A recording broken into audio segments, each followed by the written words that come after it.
Olá, eu sou Jimmy Amora, jornalista da agência Infra, e estamos aqui no Conexões ANP Trilhos 2025 para entrevistar a secretária de Transportes e Mobilidade Urbana do Governo do Estado do Rio de Janeiro, Priscila Sacalém.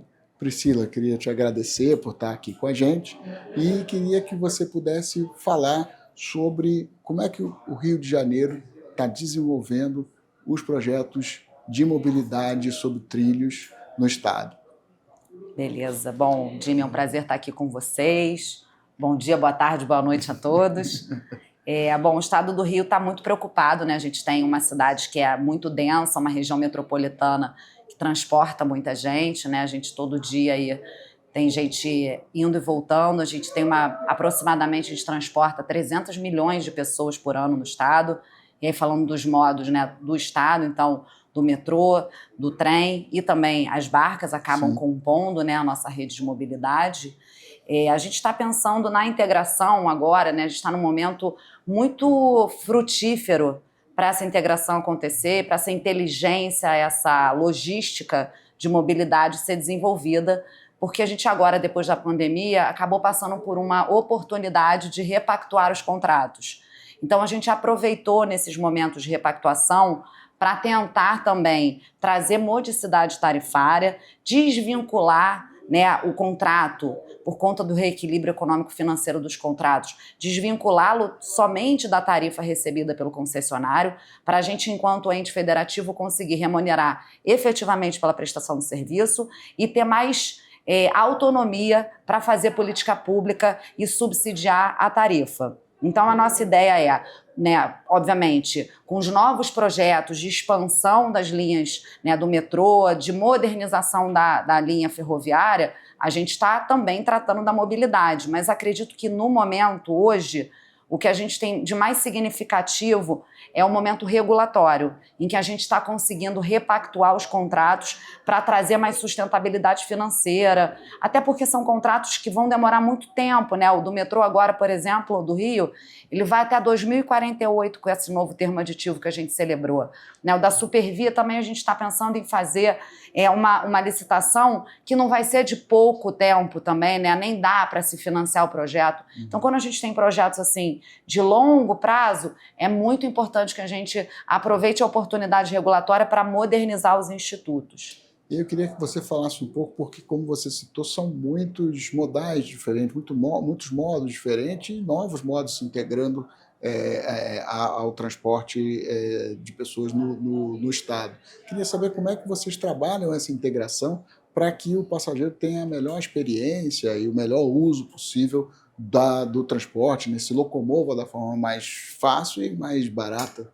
A gente está num momento também interessante, né? Porque o trilho não tem muito jeito, né? Ele está lá fixo, então a gente já sabe por onde ele vai passar. Mas a gente está num momento hoje que a gente está também estudando, né? Como eu falei, a expansão das linhas ferroviárias, então, especialmente do metrô, a gente tem alguns projetos, até financiado pelo PAC, a gente tem um projeto para a expansão da linha 3, que já foi anunciado, tem um traçado para a gente otimizar também a linha 2 do metrô, que vai ligar o Estácio à Praça 15, a gente está estudando isso. Em paralelo, também, para a gente poder integrar melhor ainda e ter aquela ideia da complementaridade, né, e não é de roubar um passageiro do outro, o Estado também vai lançar a primeira licitação dos ônibus intermunicipais. E com essa inteligência, né, de traçado, de rotas, já considerando o que a gente já tem de modo de transporte de trilho, acho que a gente vai conseguir também trazer mais facilidade, integração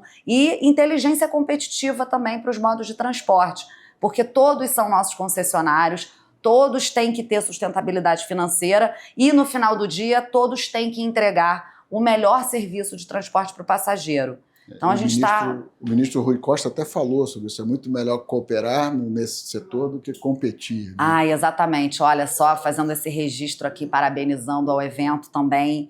As falas de abertura foram, assim, músicas para os nossos ouvidos, né?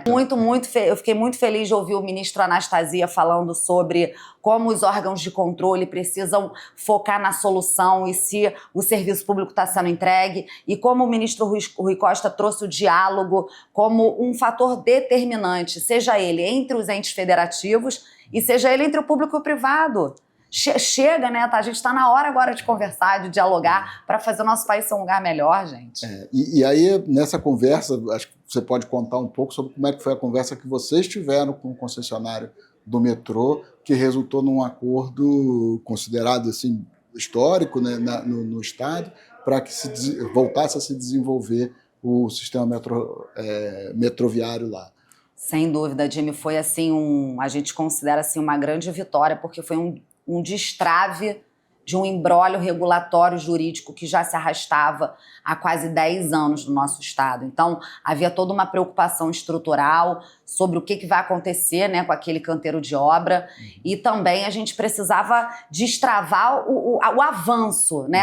O projeto do metrô do Rio é um projeto que tem muita linha ainda para abrir, muito caminho ainda para percorrer e muito trilho para instalar. Então, nosso diálogo foi bastante interessante, porque a gente aproveitou essa oportunidade de fazer uma retomada da obra em si, da Estação da Gávea, que obviamente é um objetivo importantíssimo, a gente está para entregar essa obra em 2028, né? Está no cronograma, mas também a gente aproveitou nesse diálogo para modernizar, né, essa relação contratual, para a gente diminuir um pouco a dependência, tanto do concessionário quanto nossa, né, da receita tarifária. A gente trouxe novos mecanismos em que a gente está dividindo com o concessionário o risco da demanda, então a gente tem uma curva de demanda prevista, e se ela ficar abaixo, o Estado vai ser remunerado, e se ela ficar acima, a gente também divide com o concessionário esse lucro. Então, trouxe mais sustentabilidade, trouxe uma modernização que só foi possível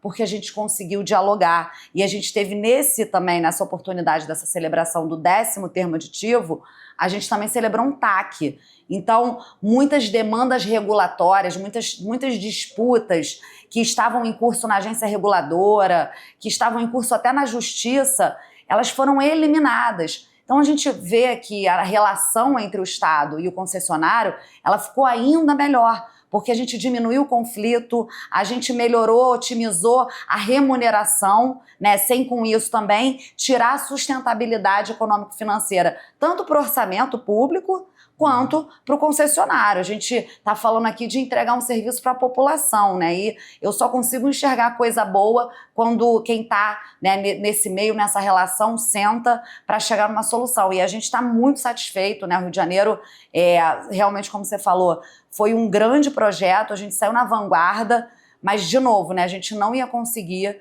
alcançar esse resultado se a gente não tivesse contado com a boa vontade, com o diálogo institucional, né, e também com os órgãos de controle do nosso lado. Então, eu queria dizer que a gente, assim, institucionalmente, a gente demonstrou uma maturidade muito bacana, que é o que eu acredito como cidadã mesmo agora do Brasil falando, que é o futuro, né? Especialmente para a gente entregar um serviço de transporte digno para a nossa população. Priscila, muito obrigado pela tua presença aqui. Bom saber que as coisas estão se desenvolvendo lá no Rio de Janeiro. Eu que agradeço pelo convite e sucesso a todos aí nos seus projetos. Obrigado. Obrigada.